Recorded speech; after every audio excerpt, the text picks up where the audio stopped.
Cheers ring out from the dusty barracks. In a shift from the tense atmosphere on the eve of their operation, the soldiers now laugh easily with each other as they celebrate the great victory they have won. Cheers! Golden ale flows freely and without formality of rank. The men drain glass after glass, scarcely noticing how much they are spilling in the process. Their unit had secured a miraculous victory, and this party is their reward. But they are drunk on more than ale this night. They took on an impossible mission and came back alive, and this fact alone makes their heads swim and their speech giddy. Men brag of their accomplishments in battle. They brag about the beauty of their wives. Every lip is loosened and free. Apparently, some of the soldiers even earned promotions for their valor on the mission. But inside this bright atmosphere, a single young soldier sits apart from the others, with a glum look on his face. He had infiltrated the enemy base alone, against the orders of his direct commander, and slain the enemy captain. Though their victory was due in large part to this deed, his actions were still troubling. No matter how well it had turned out, he had ignored a direct order from a superior. A court-martial would be unsurprising. That he did so because of a personal grudge is perhaps the most troubling fact of all. By all rights, he should have died on that battlefield. But his life was saved by his fellow soldiers, and especially by the quick thinking and bravery of the very captain whose orders he was so quick to disregard. Regardless, the boy sits alone, not bothering to thank the men around him or share a meal or drink. His mind is still back with the enemy commander, the same man who killed his parents so long ago. After years of chasing him, the boy had finally cornered his target and plunged his weapon into his heart, along with all of his hate. But the fall of the curtain on his revenge was hollow. He felt no exhilaration, no accomplishment. Instead, he was left with the empty bones of a past he could never reclaim. With that gloomy sadness filling the boy's head, the dying enemy captain spoke to him. He told the boy something that turned everything he'd ever believed on its head. And now, he sits among his celebrating fellows and replays the words over and over again in his mind. The secret of my birth, my past, my true father. It is so far-fetched as to stretch the bounds of credulity, and yet he is unable to set it aside. The boy stares blankly into space. The drink in his hand has long since grown warm, but he pays it no mind. Suddenly, a brawny soldier approaches him. Ignoring his troubled state, he plops down beside him with a most inconsiderate thud. This man had always treated the boy harshly, more like an enemy than a fellow soldier in the ranks. "You here to pick another fight?" asks the boy. He can't even bother to lift his head for the query, feeling all the more gloomy from the man's presence. "Fight? No, boy. I'm damn proud of you." The boy is shocked to hear actual praise coming from the man. So shocked that he looks up in spite of himself. There's a slight hint of envy in the words, as if the man wishes he had the guts to disobey orders and sneak off to kill the enemy. Regardless, the boy finds the compliment embarrassing. Quickly lowering his head to hide the flush on his cheeks, he stands and makes his way to the exit. "Going for a piss there?" asks the brawny man. The boy gives a vague response and ducks outside. Night has fallen on the land. The silence is so perfect, especially when compared to the chaos of the barracks, that it causes his ears to ring. Camaraderie and banter did not come easily to him by nature, But that is not the reason for his discomfort this night. He has so many things to think about. And here, in the dark, his thoughts are free to run rampant. He stands there for a long time, until a sound finally causes him to turn around. An injured soldier is behind him, leaning on a crutch. He looks at the boy and cuts straight to the point. "So, what were you doing in the enemy camp?"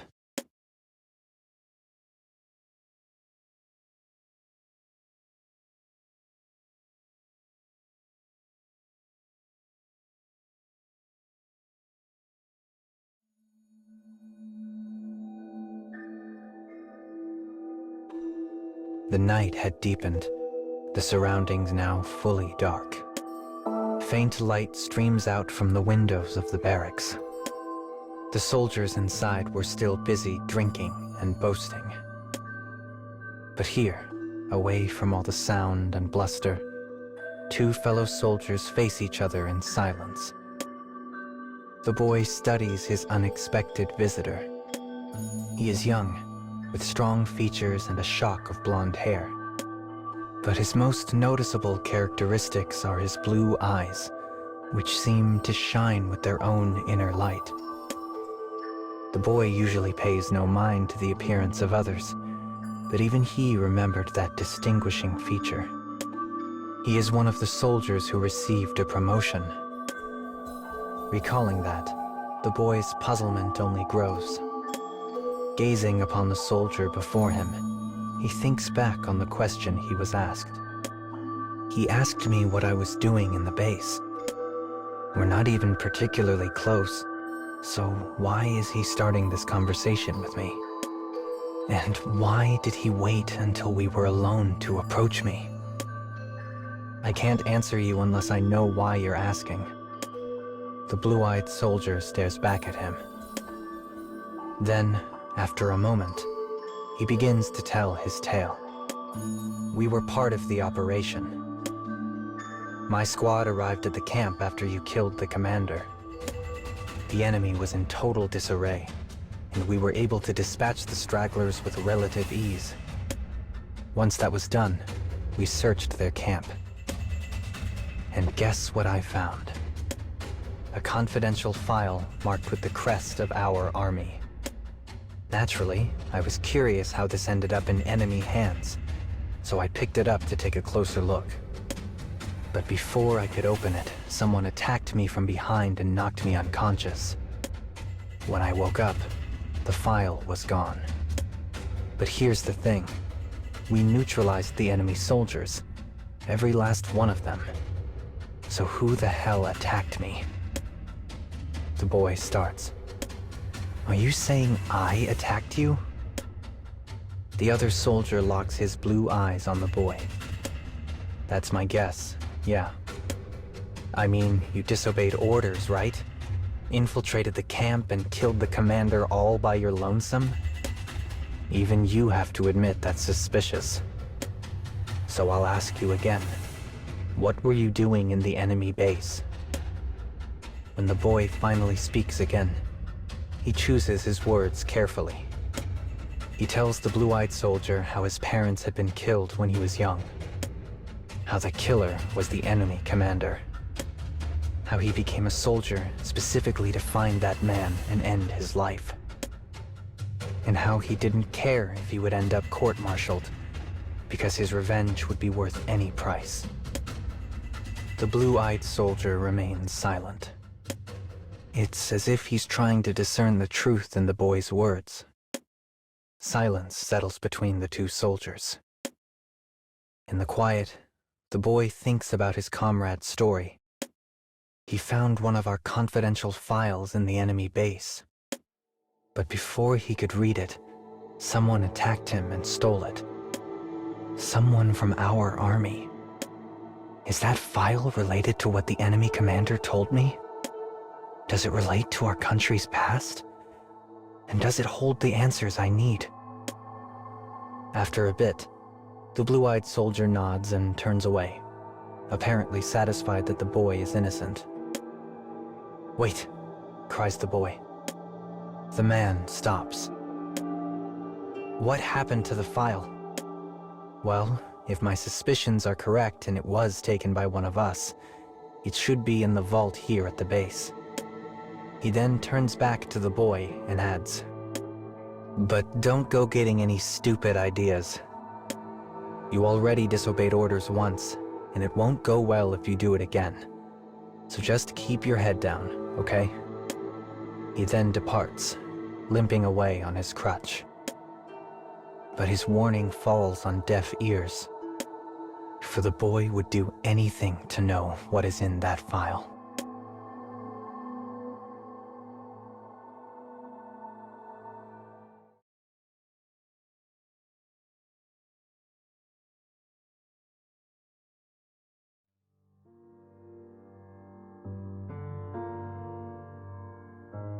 Why did he tell me that story in the first place? He clearly thinks we have a traitor in our midst. He made contact in hopes of finding out who it is, so maybe we can form a partnership and... The boy lets this thought marinate in his mind for a bit, before suddenly rejecting it. If the file does contain the secret of his birth, he doesn't want anyone else knowing about it. He begins to formulate a plan. The blue-eyed soldier is likely correct. If the file was stolen by a traitor, it would be located in the vault.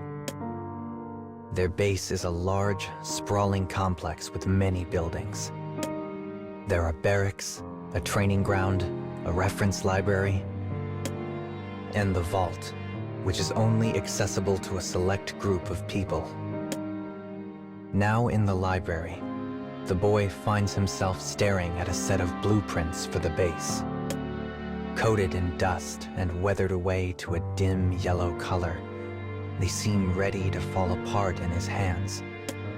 But he finds the part he wants, carefully tears it away, and quickly sidles out of the room.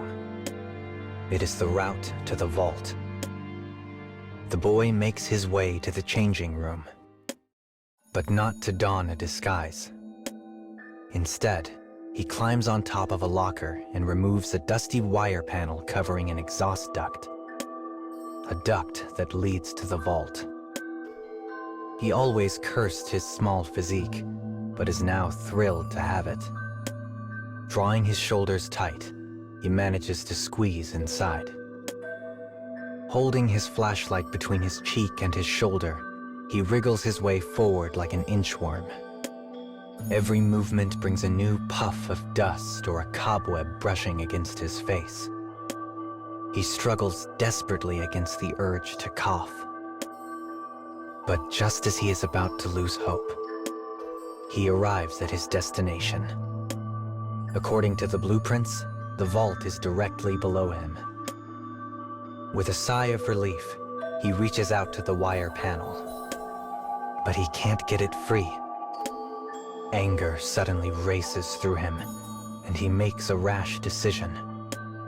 Applying all of his strength to it, he shoves the panel until it breaks apart with a crack loud enough to wake the dead. The boy scans the inside of the vault, certain that he has alerted a guard or triggered some kind of alarm. The only source of light is a dimly illuminated exit sign. When no one comes to investigate, the boy lets out a sigh of relief. Wiping a bit of sweat from his brow, he lowers himself down. The vault is filled with row after row of metal shelves. Each shelf has a number, with contents organized by date and type, such as confidential documents or artifacts claimed from the enemy. The boy roams through the rows, shining his light here and there. He checks dates on the confiscated items and opens any file that seems like it might be relevant to his interests. Finally, he stumbles across a folder with the word "confidential" stamped across it. It also contains the seal of their army, just like the one from the other soldier's tale. The boy takes a deep breath and opens it.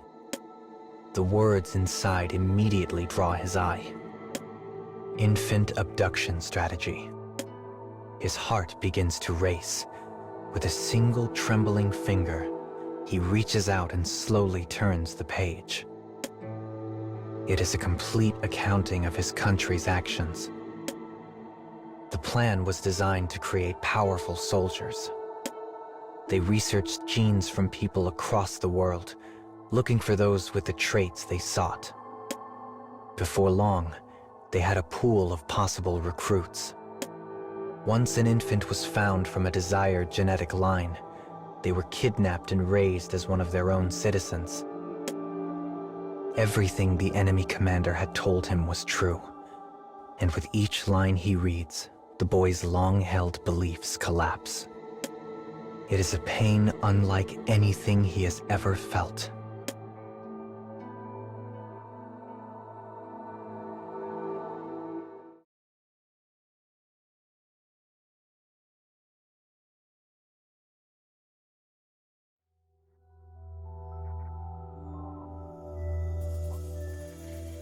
Here, in the darkest part of his nation, the boy has uncovered the harshest of truths. The file, the vault, his history, the infant abduction strategy, the words of his hated enemy, the words on the page. It was all coming together. His head reels. His chest tightens.